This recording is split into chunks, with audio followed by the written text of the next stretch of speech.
All right, welcome everybody to the Sports Innovations Lab's AMA series. My name is Gina Waldhorn. I'm the COO of the Sports Innovation Lab, and we launched this series a few days after sports were officially canceled, and we were all sent into lockdown in an effort to inspire and motivate towards action during a time when the thought of pushing forward could feel especially daunting.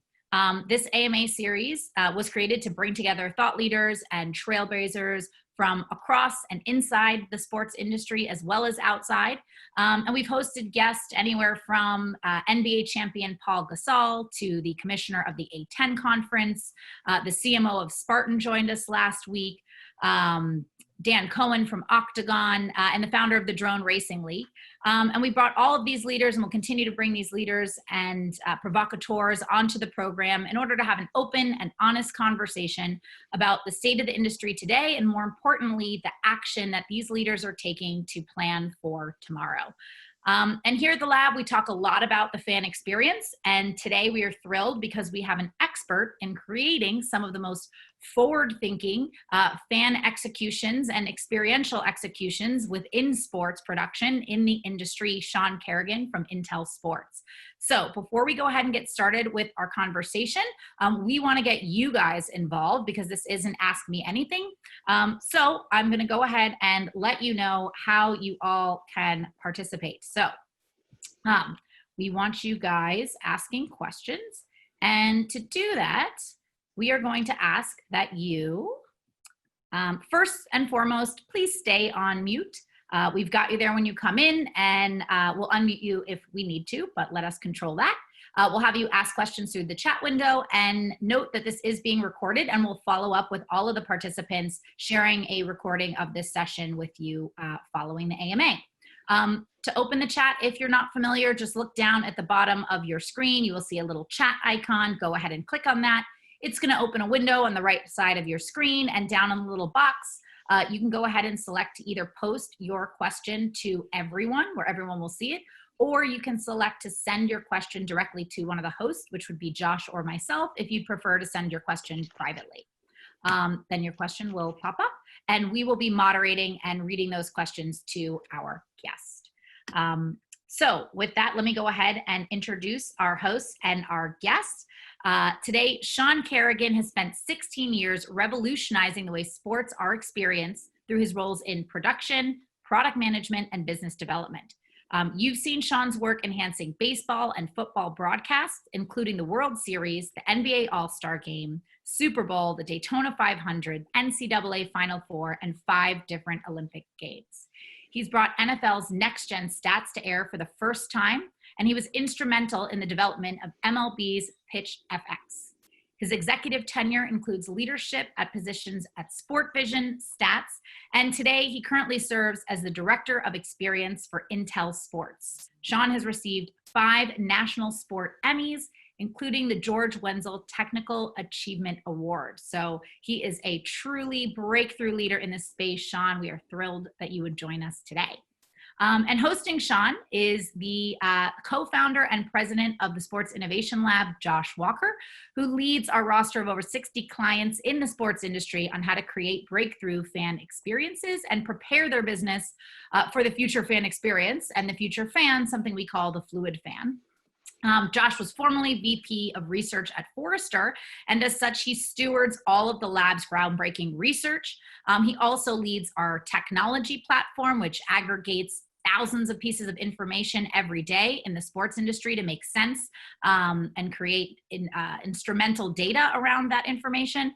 And he stewards our leadership board program, which brings together, like this series, some of the most forward-thinking executives across the sports landscape to push for change and innovation. So we're thrilled both of you are here with us today for the series, and going to go ahead and let you take it away, Josh. All right, thank you, Gina. So welcome, everybody. I appreciate Shaun joining us. This is literally the 5th week we've been doing this now, and I have to go back and almost look at some of my emails from March to figure out where my head was back in that period of time. Around March 13th, when we started doing this, a lot of my clients were reaching out, and the leaders from the industry were really starting to process the information. We then started thinking about what type of people we needed to bring onto the AMAs to help them through this period of time, the first guests that we had were really about what was happening, right? We were trying to process information. We had some folks on that could help us think about reorging our companies and change management and triaging and managing through crisis. And as we made our way over the last 5 weeks, we got closer and closer to the point where people were starting to think about what's coming next. And we see now that some of the sports out there are starting to put dates on the calendar for actually producing live games again.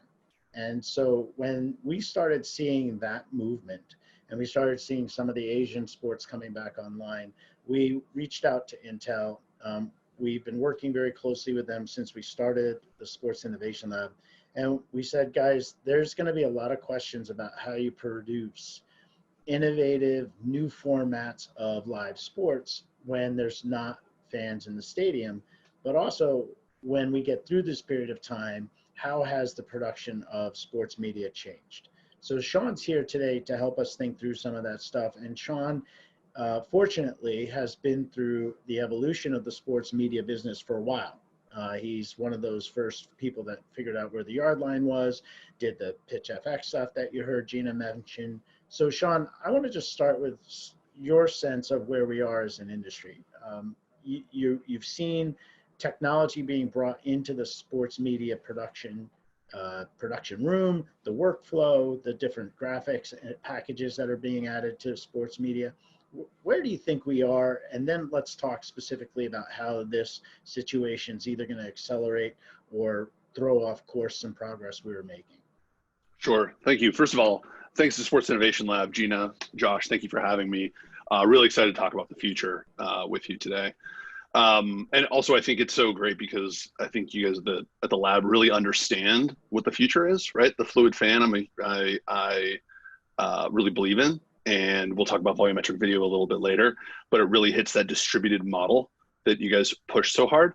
And I think that it's because that's the future. That's truly the future. So we'll get there, but excited to talk about volumetric video. I think to your question, I would say what has really changed, right? I think that some things have happened where we're able to show users what data is, with the 1st and 10 line, with next gen stats, with pitch effects, some of those really early technologies, and get across just a small amount of information.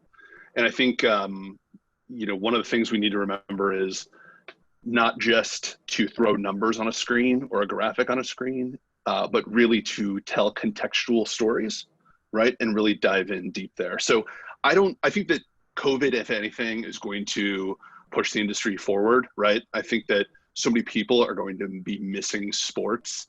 The story I have right now is of my father who has 4 49er games saved on his DVR and keeps on watching them over and over because he wishes he had any sports to watch, right? So we talk about the same games now for the last multiple months. So the thinking in the industry is that there's pent up demand now, right? That we want sports back so badly that when it comes back, there's just going to be a ratings boom. There's going to be a flood into these stadiums if it's safe for fans to return. What do you think is going on in the production rooms, at the OTT providers, at some of your partners, the broadcasters, the linear guys, to prepare for what they may need to change?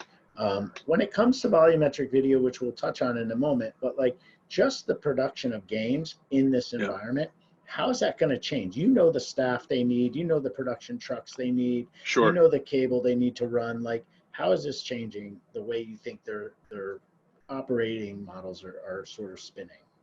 Right. I think that, you already have networks like the Pac-12 network, right, that has moved into many shows being this, remote or REMI model, right? And you have some esports that are starting to really touch more and more into cloud production, and some of the lower end productions touching more and more on the cloud.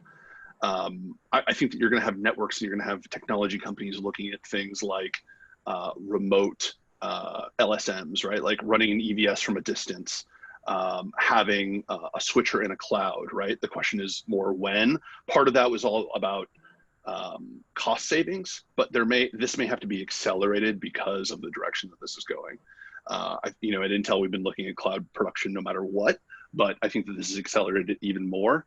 And, you know, we're planning on doing some tests in our control center in the not too distant future. And during those tests, we're already wondering, how do we limit that crew down to like 2 people only in a television truck, right? So it's a pretty, it's a different world, right? To think about it in that way.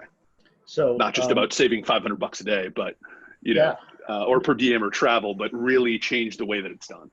Yeah, and I think that that's been a theme of all of our AMAs, which is that the things that the sports organizations fixated on in terms of calculating an ROI now get thrown out the window, because it's no longer about the ROI, it's about the necessity of it. So the idea that cloud comes, you know, on in a much bigger way, cloud production comes on in a much bigger way, cloud workflow and editing, and even some of the user generated content now that gets opened up because things are in the cloud. Is that where some of your thinking goes? We didn't really touch on this too much in your bio, but your day job is UX, UI, and storytelling, I'm sure, using all the tools and the formats that Intel's creating. How do you think about now giving the fan a new experience? Yeah, a lot of questions there, so I'll try to go. Yeah, get them I'm in their sorry bite for size. laying them on you, No, because okay. I'm trying to get to the volumetric piece of this story, but you can't jump right into volumetric video without understanding sort of the foundation of what these teams are really struggling with right now, because either volumetric video comes in as a replacement for something, or it's a broadcast enhancement. And I think we need the context to understand whether or not it's going to be used in one format or another. Right. Well, I'll just jump into volumetric video, because I think that's the most important. And I think there's one thing that everybody could walk away from this AMA is understanding like a tenth of what volumetric video will be able to deliver in the future, and how industry changing this will be. We'd be successful in this conversation. So let's start with the definition of volumetric video. The way I describe it to people is they've probably seen some version of it, and let's find out who's on our AMA. So let me throw a poll up. Let me get to the one that will ask about immersive video. So if you guys have had any experience with 360 video, you get the foundational elements of what immersive media is and what volumetric is attempting to continue to develop, which is the idea that instead of a two-dimensional image, you're getting that full range of motion around the players. So you've probably seen LeBron James floating in air, the camera spins around them, or you've seen Intel's work with the NFL, where you see Tom Brady looking downfield and you see all the wide receivers and the linebackers and everybody coming at him. That is at the essence of what Intel is creating with volumetric video, because they use the camera arrays around the stadium to do all kinds of image capture that can be stitched together to recreate something that looks very similar to a video game. Shaun, you don't see the poll results yet, but I'll share them with everybody in a second. Basically, I'm asking, how have you experienced immersive media in live sports? Yep. You know, some people would experience it probably through a VR headset, whether it's a branded activation at the stadium or some other sort of promotion. They could see it through one of those 360 highlights or videos that I just described, or perhaps they haven't seen what we're talking about. So I want to give you a sense of who you're talking to. So I'll end the polling now. About 30% say they've seen it through a VR headset. About 63% say they've seen this 360 highlight or, you know, post-production kind of thing that you guys have done with your partners. And then 25% have not experienced this. So, you know, I think basically with that as a foundation of who you're talking to, how does Intel, how do you describe volumetric video? Sure. So I think if you start with some of the replays that we do for broadcast right now, right, you're able to move the camera for a single frame anywhere that you want to in the scene. So we go down to what we call the be the player angle, which literally you're dropping into a quarterback's eyes or any player's eyes. You are able to fly around the stadium to any location. But the important thing here is that it's for a single frame. Right? The future of volumetric video is not a single frame, but 30 frames a second, 60 frames a second is the future, right? So this will allow anyone to put a camera at any place on the field at any time. So imagine a scenario where you can fly a camera to the most interesting location, right? But you can also move that camera live during video, right? So things that we're playing with, for instance, are third-person follow cameras behind individual players, right? Being able to follow LeBron James during a slam dunk, right? Not only being able to do third person, so you know, cameras over a player's shoulder, but above head, maybe you know, with certain technologies, being able to also follow the ball and keep an eye from a safety's perspective, right? And going from that defensive side, which people aren't doing right now. Because it's one thing to have this incredible technology. It's another thing to tell really great stories and compelling stories with it, right? And I think that's the challenge is, you know, with going from, I think that volumetric video is bigger than going from SD to HD, even though that was a revolutionary change. I think the thing about volumetric is that it doesn't create one experience. It will be able to feed into dozens, if not hundreds of experiences from the same game. So capture it once, produce it many, many, many, many times. That's the future. So I have a very small brain, so I get overwhelmed pretty easily. And I'm thinking about all the opportunities, all the experiences that you have potentially at your hands. How do you begin to prioritize which of those you work on? Is it which partners come to you? Is it what inspires the team that given day? Is there a list of things you guys are working through on a product sheet? Like what's kind of like the triage of making this technology come to market? Sure. To be fair, it's all of those things, right? And it depends on the day, of course.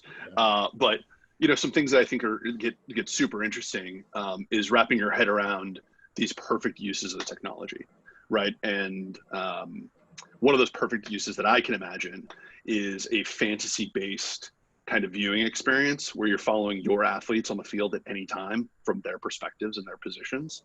And that's one of those things that if you can fully wrap your head around it, it gets pretty incredible. The other part is that, you know, I've described a lot of video.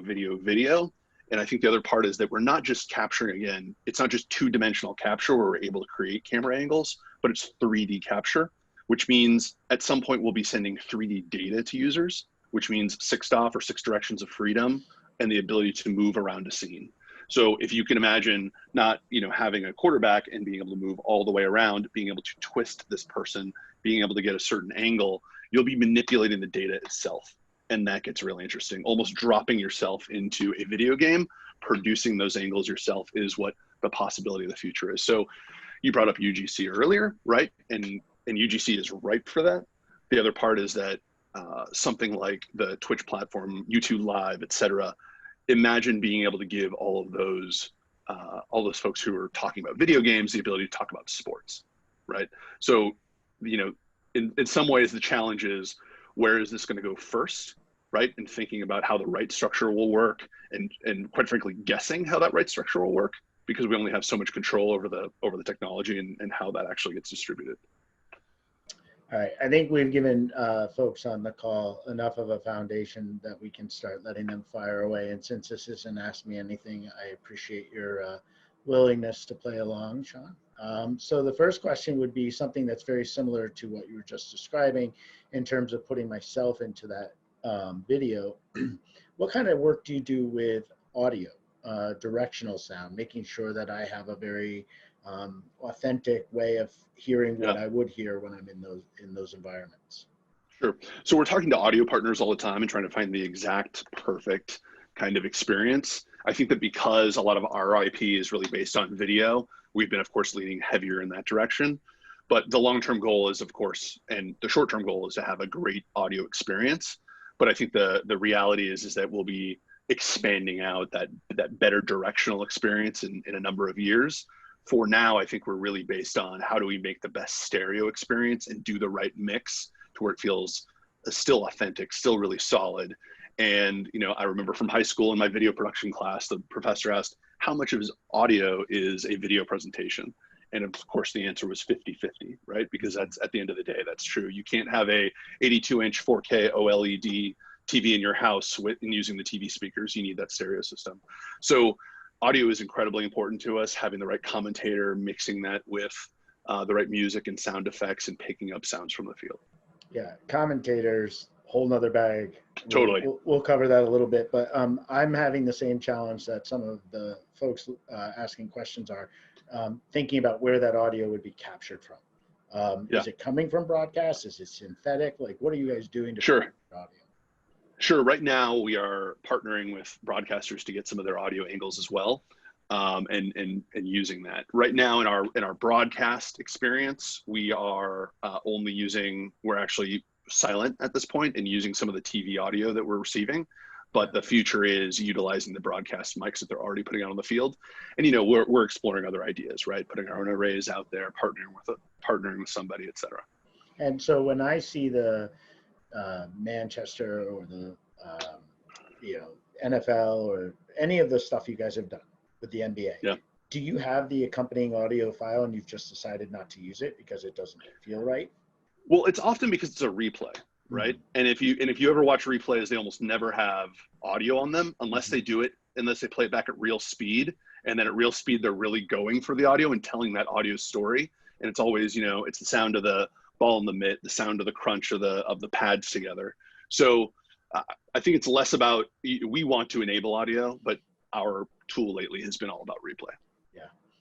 So this question is a good one because it actually opens up a bunch of interesting partnership questions for Intel. Will this video capture be mixed with player tracking metrics, like partnering with a Sport Radar or Zebra, companies like that can overlay the next gen stats that you know so well from your previous jobs? Yeah. The answer is absolutely, right? I think the question is, what partners, depending on the league, it's probably, some aspect of the official data. We're doing some of our own work on it so we can empower our own systems, knowing that we're, hitting obviously multiple leagues and multiple sports. So we have to, right, to be able to do things like follow players around.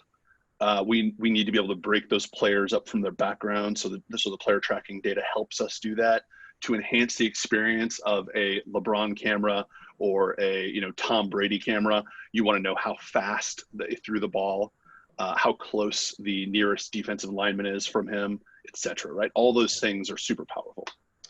I don't know if this is a COVID question or if it's just a general fan demand question, because we hear this all the time. People who have seen your stuff and love your stuff and also love the highlight clipping tools that they have access to on other sort of platforms really want to know, like, will this precipitate a rights discussion with the media rights holders? Because let me just make sure I give credit to the person who's asking this question.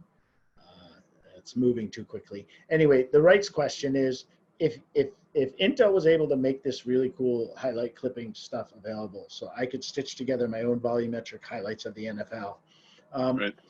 Are you responsible for helping the fans get access to that? Or is that just something like, we're a broadcast enhancement tool. We have nothing to do with that.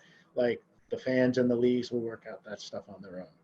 Sure. I think our leaders in business development and strategy are going to have a much better answer to a question like that. And mine's going to be Have you seen it done well in other areas not involving Intel? Like, you told me that you were a student of Twitch and some of the gaming consoles, Unity and the graphics engines. Have you seen it done well where you're like, look, I don't have a dog in that fight, but if we were to do it, I'd love for it to look like something like this? Yeah, I think, if I step back, right, and I'm gonna speak sort of hyperbolically and not for Intel, but just as a person who's been involved for so long, is that if I step back and I look at the pie of broadcast rights, right, there's so much money in the broadcast rights. It's hard to get more money and ask for more from that. And there's now so many platforms people want to engage in so many different ways. And I think if the leagues notice and can really, and I think they do, believe in how powerful volumetric video will be, all the different experiences it will enable, they're going to have to figure out the rights in a slightly different way. And because at this point, right, are you going to really get more money out of broadcasters, or are you going to just make a bigger pie for rights? And I think that's the real challenge. And there are others that, have been in this industry much longer who have C's in their title who can speak to that. Yeah, this is another question that's probably for those that have C's in their title, so I'll adapt it so that you can address it from your previous experience. So there's a question about Intel's role in the Olympics. Yeah. I'm going to spin the question a little bit to say, what opportunity do you see for volumetric video in the Olympics? Yeah. Given that you've produced some of that, some of those games, you've been on site. Where will this play well? Is it in the individual sports? Is it in some of the newer sports like breakdancing and some of those things? What are you excited to see from an application perspective in the Olympic Games? Sure. So I think at least Intel's involvement will be volumetric video probably for something like basketball, right? And capturing single frame broadcast enhancements. I think that long term, volumetric video shines in a sort of a permanent location, right? Where you're allowed to have an install and do registrations and have this, there's infrastructure that goes in to have the correctly built system to be able to scale and do this on a day in, day out basis. There are individual sports such as the 100-meter dash, right? That is something that volumetric doesn't necessarily make sense for, due to the size of the venue, due to the shape of the venue, due to the distance away from the fans and the stadium. So that's the challenge, right? Is like, how do you get into the smaller venues, something like a hockey for winter, or basketball for summer. Is it always and of course soccer? Yeah, I would also imagine that there's also something about the actual sporting event that has either elevation to it. Does it work better or worse when there's multiple players? Like, do you deal with the occlusion kind of situation where, like, if you're able to move that camera anywhere, you shouldn't be obstructed by another player, right? It Sure. certainly goes around that issue. Right, but there are technical challenges for sure, right? Like something like American football, when you're in a huddle, is a little bit harder than basketball when people are a little further spread out, or of course soccer when you have a lot more space in between players, and you have that perfect green field as compared to the shininess of a basketball court, right? Can be a challenge. So it's a lot of things that other technologies have already had to deal with. Some things like chroma keying off the ground when it's a green field, pretty easy. When it's a shiny, ice rink, that can be a little bit harder, right? So we have similar challenges. What about crazy slow-mo? Like, can you use this technology to see a bullet flying through the air? And... Yeah. So we're not there with bullets, obviously, but what's really interesting is because we're getting true 3D data, right? We can interpolate all those things long term, right? So those are ideas that we've played with and had. I think the POCs are still a good distance off, but that is part of the idea. And so I just want to mention to everybody, I think Danielle or somewhere we have links to a couple of videos about volumetric video. One is about how it works, and one is from our VP and GM, James Caruana, and his presentation at CES, and showing some of that video off of renders from the NFL that are really incredible, and they help wrap your head around what volumetric will be able to do. And we'll make sure we put those in the chat window and also send them out to everybody afterwards. The question about advertising is on people's minds here as well. Yeah. How have you thought about advertising as being either integrated into the volumetric video format or being used to sponsor it, surround it, something like that? Yeah, I love this question because there were things that we did in my past career, right? Things like virtual advertisements on the back of a baseball backstop, right? And you would have those be regional, right? Like ESPN used to do this for baseball when it was going into different international markets.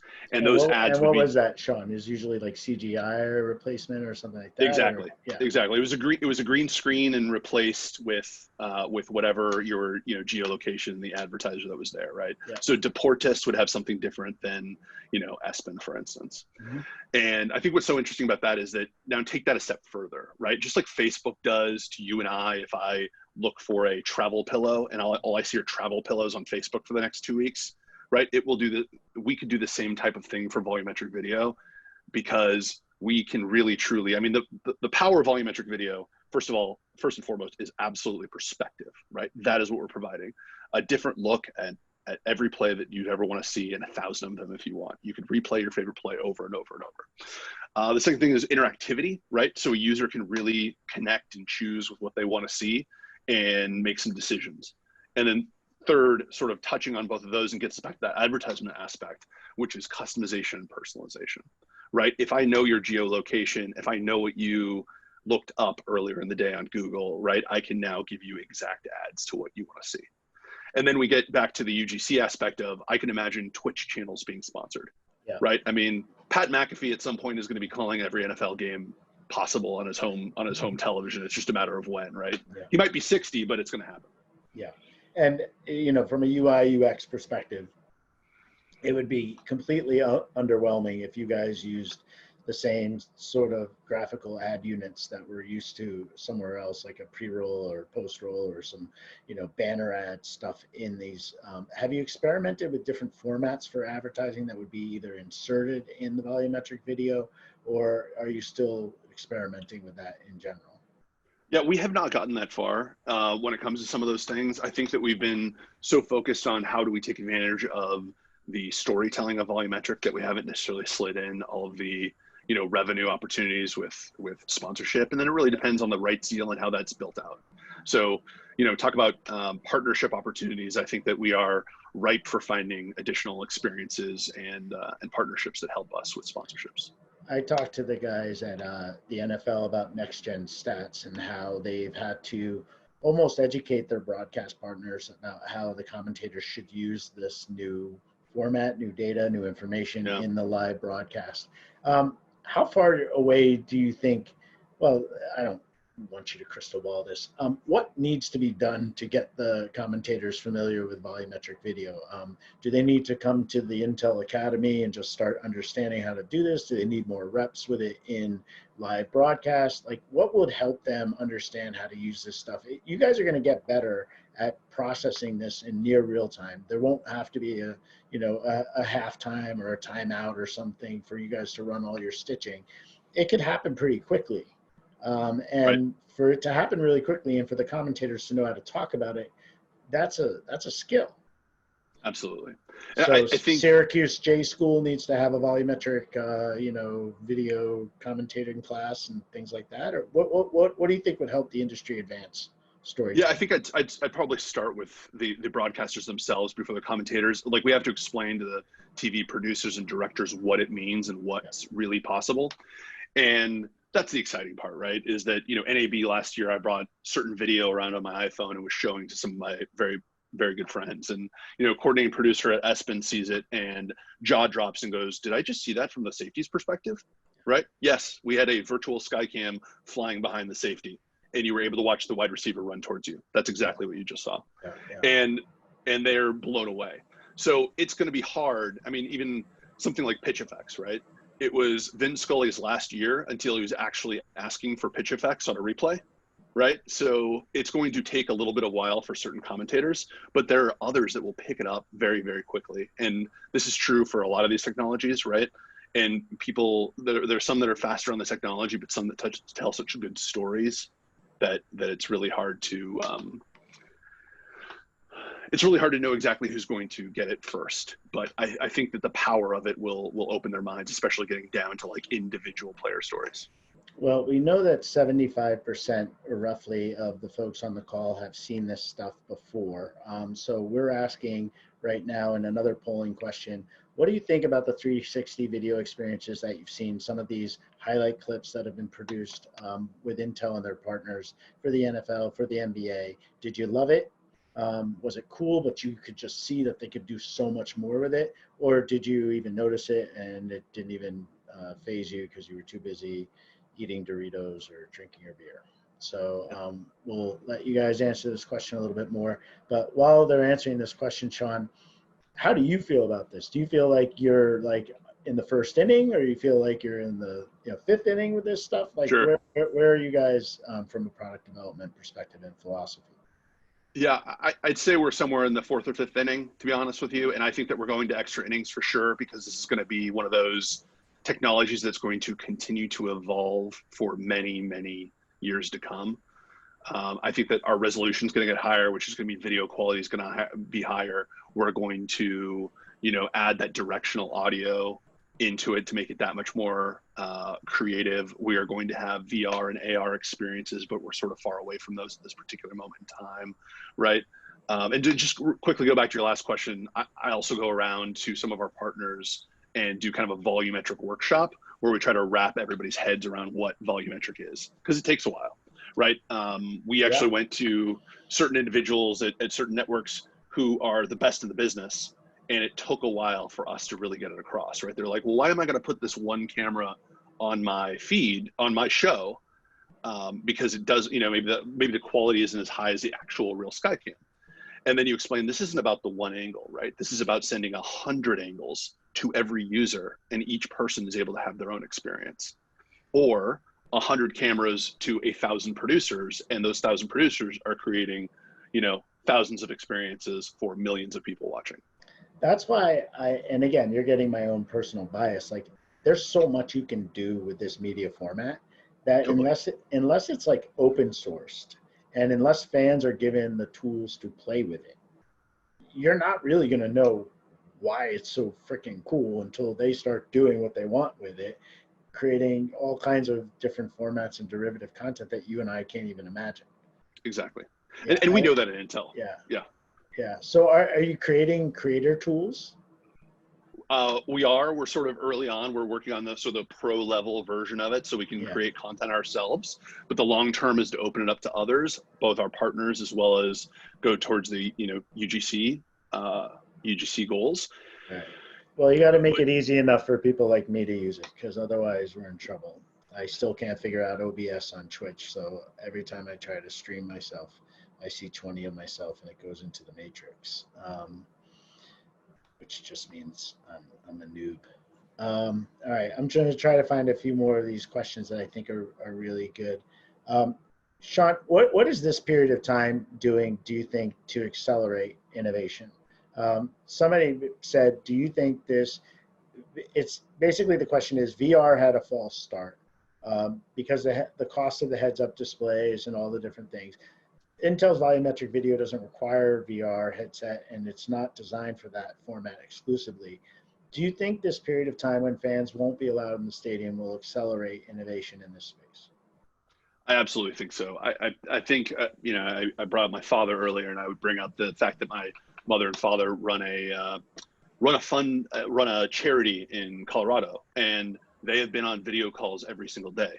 Right? They've never been on a video call before in their lives. Right? And I think that's happening to all of us, right? We're doing family reunions from all over the country. People are getting more and more used to having a phone, be in line at Starbucks and having a video conversation. Yeah. So I think it's going to increase. Exactly how, we talked about cloud production earlier. I think that's a huge component of it. No longer is it about saving money, but it's just a matter of, can we do this? So there's a question about whether or not this assists with referee or umpire decisions in the game level itself. The obvious example here is VAR in European soccer with video-assisted refereeing. Have you guys been asked to use this technology in that use case, or are there purpose-built technologies that are more designed for figuring those refereeing decisions and umpiring decisions out? Sure. I'm sure our biz dev team has been having those conversations with the leagues and the teams. There's things like skeletal data that we're working on, but then there are other technologies that are really purpose built that of course do a really, really solid job at this as well. So I think the question is, what are they looking for? Some of the things that we can do that others can't is, for instance, give you the perspective of what the referee was seeing or the umpire was seeing, right? It becomes incredibly useful, and maybe not for, judging the referee and the ump, but more importantly, to give fans a perspective from something that they've never really seen before. Right. Was the shortstop blocking his view? Yeah, that would be fascinating. Okay, cool. So when you are, give people a sense of what your day job looks like what are you doing on a daily basis? Are you taking live feeds? Are you looking at archives? Sure. Are you trying to produce things? What's a day in Shaun's world at Intel? And what is your team comprised of? Somebody asked, this is so cool, how do I get a job working for Intel? So I think they're thinking like, how do I get to sit next to Shaun and play with this stuff? Yeah. Well, I would say, of course, please do check the Intel Sports career site, of course. That's the place to go. But A day in the life, I'm sure everybody exactly says this, right? Is different every day.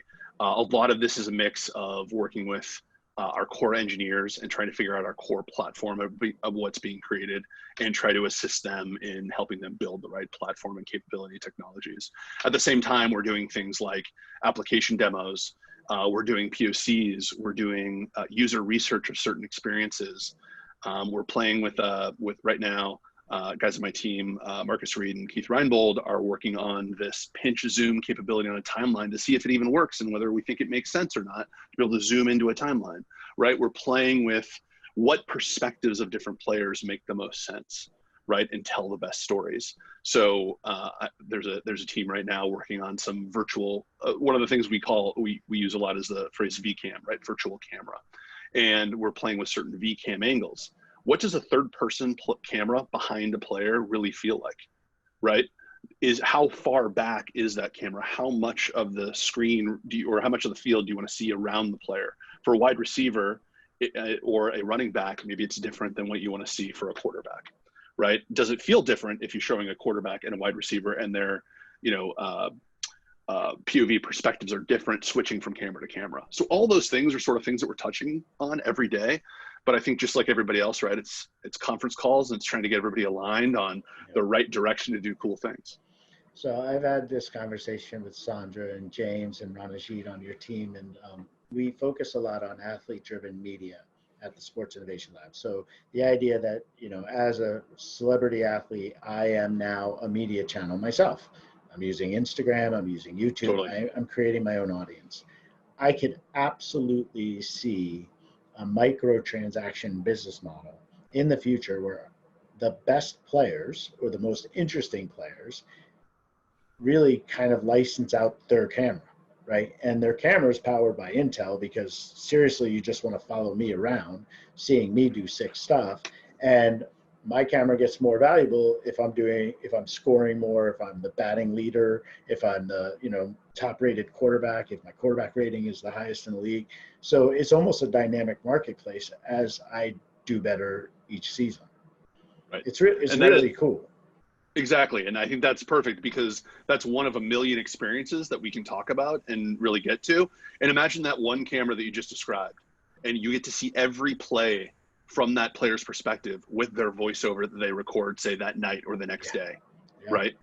Yeah, it's going to change all the collective bargaining agreements because I think these athletes are going to be almost mandated and required to do some of that stuff because it's going to enhance the value of the leagues and the media rights of those properties. Right. Imagine coming home and being gassed and then having to go through your game film and talk about it all. But I guarantee that's going to happen. Yeah. I mean, on the coaching side, right, you can imagine being a wide receiver, getting your Ferrari at the end of the night and receiving an instant text that gives you a link to every play that you're involved in. Yeah. And it has a link to next week's opponent with the cornerback that you're going to be playing against. Yeah. Right. Like in all of their angles. They already do that with Greenfly and some of these other apps that like give you your Getty's images and stuff right after the game. It's absolutely going to happen. One of the questions here from Marty is how concerned do you think the leagues are becoming that if you guys make this technology so strong and so theater-like or attractive that it always brings up this question of will they leave their couch? So let me ask the question in a different way, which is there any use case for volumetric video in the venue that enhances that experience simultaneously to the at-home experience? Right. I think a perfect example right now is what we do for our venues installs right now, right? When we do our 360 replays and be the player replays, we're not only feeding the broadcaster in the venue, whoever's on site, but we're also feeding the Jumbotron, right? And giving them the capability of showing in the venue. In addition to that, those feeds are going elsewhere. Mm. And I think there will always be, interesting things to do in suites, with additional content, right? And the other part is, right, there's only so much of an experience I can give you in a mobile device or an iPad or on a big TV as compared to being in the venue. There's something about those 60,000 people around you, hoping for the same thing, rooting for the same thing. That I think that's something that's sort of immeasurable, and like human beings really aren't good at being disconnected and getting that fully. So I think it's hard to compete with the venue directly.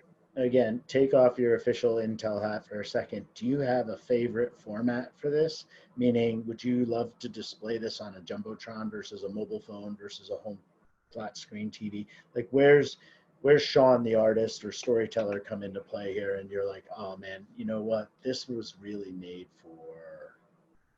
Yeah, I go several directions with that, and that's actually my favorite part. Right, is it's really hard for me to say this one thing, Josh, because you brought up this concept of the athlete owning these certain things, right? And owning their own content. I hadn't thought about that before. I thought about 999 other things, but that one thing I hadn't thought of. And so like everybody on, and the best part about volumetric video is everybody that's involved and on this AMA has an opportunity to affect it because of the partnerships, because of the deals that they're making with leagues, because of rights that they may be able to buy, because of the athletes that they influence on a regular basis. So I'll break down to three, right? There's something about a giant television in your living room that's not going away anytime soon, right? It's a beautiful image, broadcast 4K HDR now that they're doing. It's just not going away anytime soon, right? But what you might be able to do is have a picture-in-picture that's always showing you Tom Brady's view, Like that, right? Yep. Mm-hmm. Yep. It might send you also a text message of one of your favorite players who's on the field at all times. During my PitchFX time, I became a huge Ichiro fan because I was always up seeing the Mariners. And even when he was on the Yankees, and nobody should like the Yankees, it's like rooting for Darth Vader. All right, I might have to mute you now, but that's a separate issue. We'll talk about that later. All right. But I always wanted this technology that alerted me when Ichiro was up at bat when he was going for his 3,000 hits, right? And I think that's one of those things that we can also not only provide. Not only can we send you a link to something, but we can send you a link from his perspective, right, or from our favorite athlete's perspective. Yeah.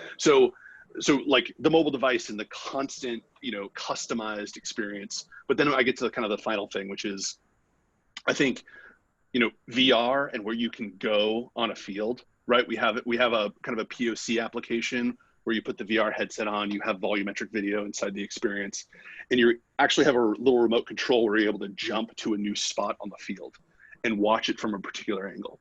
And if you jump to the right spot with that ball coming towards you on a long pass to a wide receiver, you almost jump out of the way because it feels, your senses are responding to the environment you're in.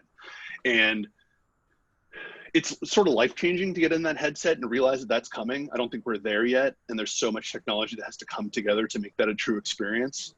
But that's pretty jaw-dropping. And then also on that same kind of one last thing, which is there's something about a 13-inch iPad and being able to manipulate a scene in 360, right? And it's one thing with 360 video, you get to a different level of depth when you're able to actually move in the XYZ, area and not just on a plane, but move on your Z as well. And it gives you a different kind of sense for things, right? Pausing, be able to move to a different spot, watching a play again. So that ability to touch the scene and move around it is also incredibly cool. So I can't say one, right? There's all the experiences that get really exciting. Yeah, we're coming to the end of the hour, and I think that I always love tapping the minds of UX, UI people because there's so much differing opinion on what the future of sports UI looks like. There's some people that talk about it like the Iron Man mask where you have all the data everywhere and you just, it looks like my kids in, playing Fortnite where it's like they can do all these different things and they want all these different options. And then there's just something so pure and beautiful about seeing the game through one player's, eyes, Sure. one athlete's view. So I imagine you have to be able to, from Intel's perspective, allow the user to toggle through all these different experiences, but I also always want to know what your bias is. So I appreciate you playing that game. So before we wrap up, Shaun, is there anything that you want to say, want to drop the mic, want to wrap up with before we tie things off here? Yeah, I'd sort of repeat what we first talked about, which was that, volumetric truly is, I think, even a bigger leap than going from SD to HD. It is a giant change. It's going to open up all of these opportunities for partnerships with Intel, with the leagues, with teams, with athletes, as you described. I think the big difference is like, this isn't a single piece of video. It isn't a single data feed. It is a true platform right, and method to create experiences for the future, right? We talked about you came up with one great idea, and I bet there are dozens, if not another 100, that people are talking about right now in the chat. And so that's what's so exciting about this, right? Is that volumetric doesn't create one thing. It's perspective, it's interactivity, and it's customization and personalization. And those, that's really the value of volumetric.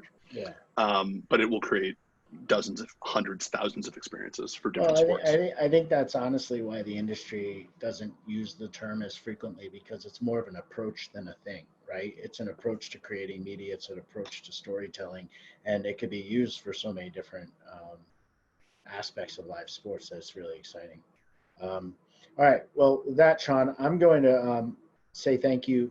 This is, again, one of those treats of doing these is to get at some of the issues that I hear all the time at the Sports Innovation Lab and really ask an expert what you're doing on a day-to-day basis. So I appreciate you accommodating the audience and asking a bunch of questions that bounced around a bit. But as I mentioned, the links to volumetric videos, and Intel's done a lot of thought leadership with this with all their partners. I've seen stuff from the NBA, the NFL. I've worked on specific videos with Intel on this. Feel free to check that stuff out, and always reach out to the Sports Innovation Lab if you have other questions, or if you want to be connected to folks on the Intel team. We know the crew well, and we're happy to do that. Shaun, thanks so much for joining us today, man. Thank you, Josh. Thank you, Gina. Yeah, thank you guys. And if anyone joining wants to continue the conversation with Shaun or other participants or some of our past guests, we are all on the Sports Innovation Lab Slack community. So you can see the link on your screen, bit.ly/join/SIL. Please come join us. And on Thursday, we are very excited to welcome Dan Lust, an associate at Goldberg Segalla. And Dan specifically focuses on the sports and entertainment practice within their firm. So there's a lot of focus being shifted right now to the legal implications on contracts, on refunds, on tickets in the world of sports. So if you're curious what the outlook in the future holds from a legal ramification standpoint, we're going to kick that conversation off with an expert on Thursday at 1 p.m. So thanks, everybody. Please register, and we'll see you back here on Thursday. And thanks again, Shaun and Josh. Stay safe, everybody. Be well. Thank you.